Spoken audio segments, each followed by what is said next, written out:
Hi there, and thank you for joining me for today's live reading of Shadowed Alliances, a Shadow Defense Security Thriller, Book 5 by Mavery Ellscott, and this is presented by Itsy Bitsy Book Bits. Chapter 1. This is on the house. Emery Foster looked up from her cell phone at the barista as she set the slice of chocolate cake in front of her. I don't think he's going to show. The friendly woman in her mid-20s grimaced and gave Emery a sympathetic look. She had mistakenly thought Emery had been stood up. The cake was a sweet gesture, but the woman would remember her. Not good. You're probably right, Emery said, and let out a disappointed sigh. He didn't correct the barista's assumption. But I think I'll give him a few more minutes. Been there, done that more times than I care to admit. If you need a shoulder to cry on, she touched Emery's arm.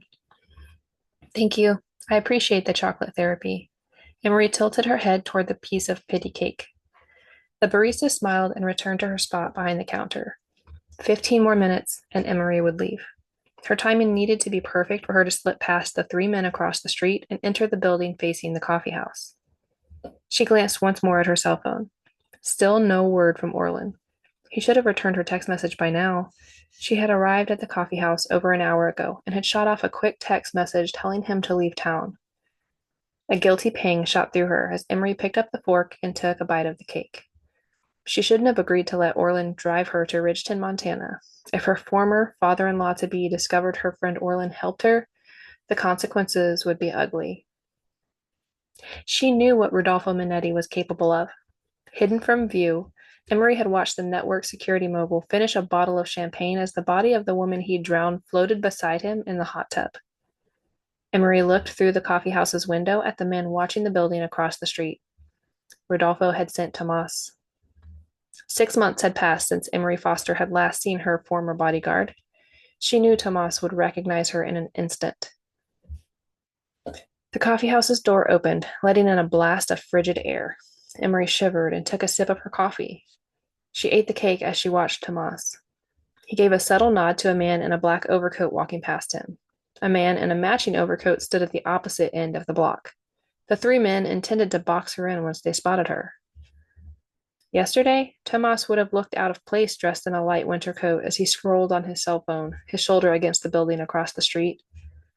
Typical below zero February temperatures had held Ridgeton in a deep freeze for over a week. Today, Tomas blended in with the steady flow of people on the downtown sidewalk that would have been empty during the past week. Parkas hung undone as passers-by enjoyed an unexpected change in temperature. How long had the men been waiting for her? The bored look on their faces suggested they'd arrived that morning. More importantly, how did Rodolfo know she was seeking Shadow Defense Security's help? Orlin had insisted they hadn't been followed. A former Navy SEAL, he would have spotted a tail. She finished the cake as she watched the men across the street. Getting past them and into the building Tomas leaned against would be tricky. Guilt swept through Emery once more. She was bringing trouble to Shadow Defense Security. 3 months ago, Rodolfo had located the safe house in Key West where she'd been staying. It had been the third safe house compromised. She and the deputy U.S. Marshal protecting her had been the only ones to make it out of the building alive. When a storm had damaged their sailboat, Emery had been certain Rodolfo's men would catch up to them. Fate had intervened, and Sebastian Tremblay, a partner in Shadow Defense, and Alexis Hayes had rescued them. Seb had been protecting Alexis from a group of ruthless men determined to retrieve the sample of genetically engineered algae the oceanographer had stumbled across. A partner in Shadow Defense Security, Seb had offered to help her disappear, but Emery's trust level had reached 0. She had decided she'd be better off on her own.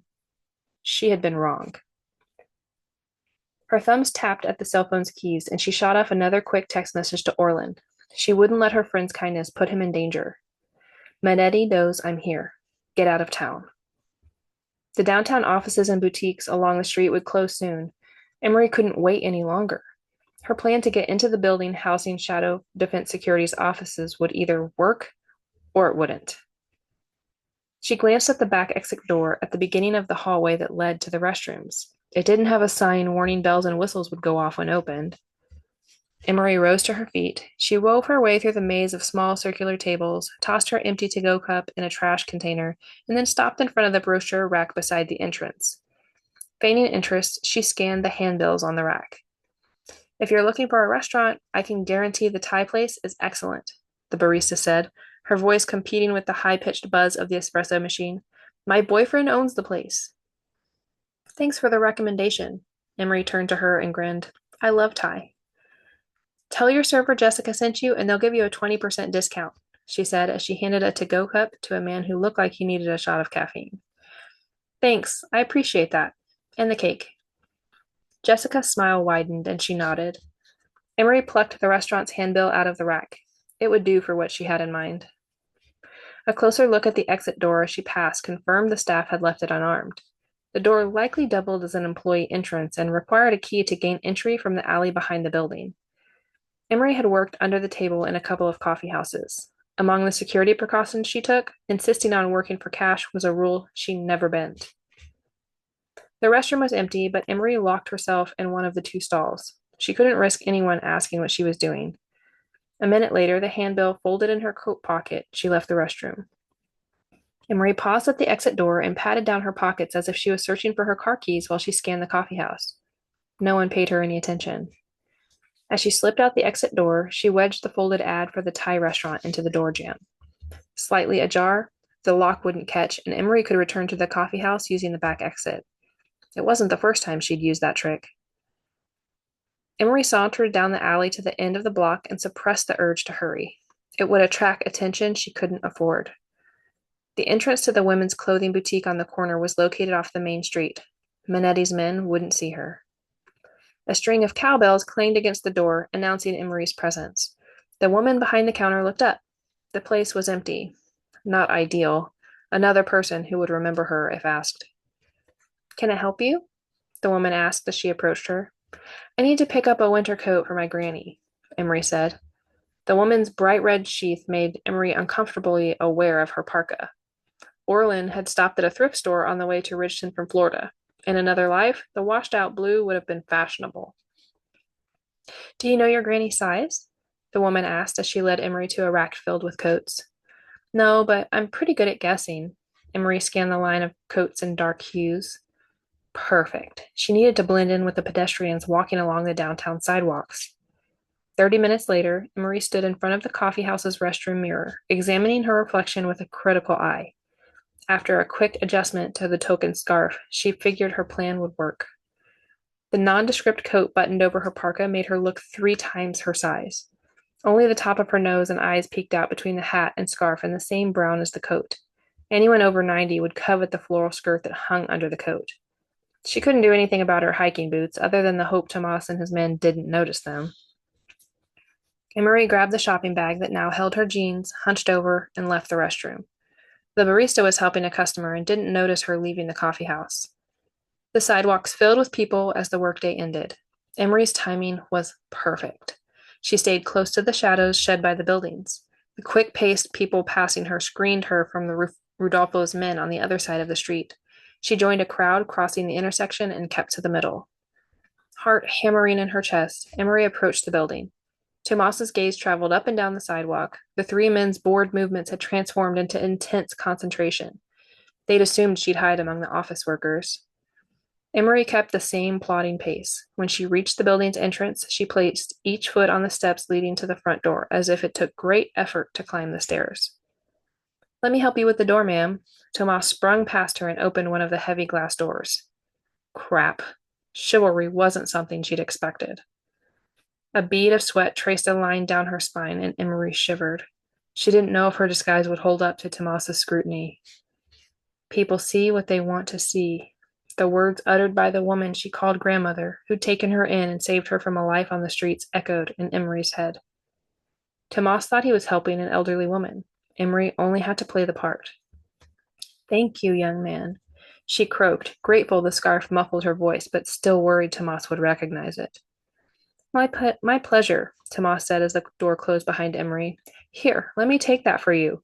He took the boutique bag dangling in her hand. Devil crap. He intended to walk her to the elevator. What floor are you going to? He asked as he helped her to the elevators. Office doors lined the hallway on either side of the elevators. Third, Emery said, hoping Tomas wouldn't escort her. He'd see through her ruse. Seb had added the address to his contact in her cell phone when he told her to call him if she found herself in trouble down the road. He'd left out the floor number. Emery had intended to stop at the building's directory board when she arrived. Tomas punched the up button on the elevator and the doors opened. He handed her the shopping bag. I hope the rest of your day goes well, he said as he reached around the elevator doors and punched the button for the third floor.